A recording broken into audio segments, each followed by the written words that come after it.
கீழ்வானம் வெள்ளென்று எருமைச் சிறுவீடு மேய்வான் பரந்தனகான் மிக்குள்ள பிள்ளைகளும் போவான் போகின்றாரை போகாமல் காத்து உன்னை கூவுவான் வந்து நின்றோம் கோதுகலம் உடைய பாவாய் எழுந்திராய் பாடி பறைகொண்டு மாவாய் பிளந்தானை மல்லரை மாட்டிய தேவாதி தேவனை சென்று நாம் சேவித்தால் ஆவாவென்று ஆராய்ந்து அருளேனோர் எம்பாவாய்.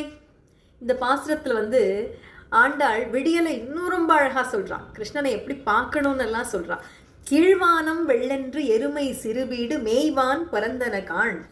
கிழக்கு வானம் வெளுத்து போச்சு. எருமைகள்லாம் பனிப்புல் மேய்கிறதுக்காக வயல்வெளியில் பரவி போயிட்டுருக்கான். விவசாயிகள்லாம் இந்த மாடெல்லாம் அவுத்து விட்டுட்டாங்களாம்.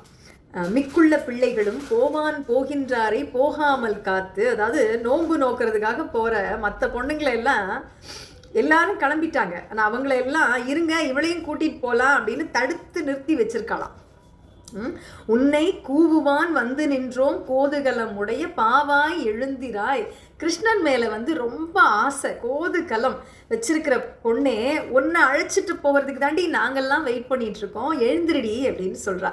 மாவாய் பிளந்தானை மல்லரை மாட்டிய தேவாதி தேவனை, அதாவது குதிரை வடிவிலே வந்த கேசிங்கிற அரக்கனை அழித்ததுனால தான் கேசவன் பேர். அந்த வாயை பிளந்தவன், அந்த கேசியினுடைய வாயை பிளந்தவனே மல்லர்கள்னா மல்லர்களை அழித்தவன், தேவர்களுக்கெல்லாம் தேவனான கண்ணனை சென்று நாம் சேவித்தால் ஆவாவென்று ஆராய்ந்து அருளேலோர் எம்பாவாய். அவன் இருக்கிற இடத்துக்கே நாம் போய் வணங்கிட்டோம் அப்படின்னா, ஆஹா என்ன பிள்ளைங்கள்லாம் வந்துட்டாங்களே அப்படின்னு ரொம்ப மகிழ்ந்து போயிடுவான். அவன் பதறி போய் நம்ம கஷ்டங்களை எல்லாம் விசாரித்து நமக்கு அருள் புரிவானா. அதுதான் இந்த பாட்டில் ஆண்டாள் சொல்கிறா. அதாவது காலேஜில் ஒரு இண்டஸ்ட்ரியல் விசிட்லாம் போவாங்க, அந்த ஐவியெல்லாம் போவாங்க. அதில் டூர் போகிறோம் அப்படின்னு வச்சுக்கோங்களேன். பஸ்ஸு ரெடியாக இருக்கும், எல்லாரும் ஏறியாச்சு.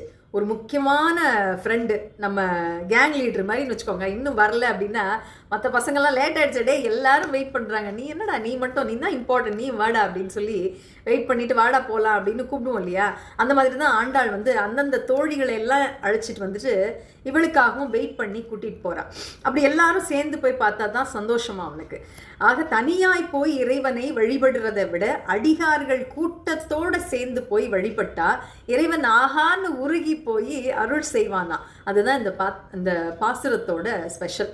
ஆண்டாள் திருவடிகளே சரணம். நன்றி, வணக்கம்.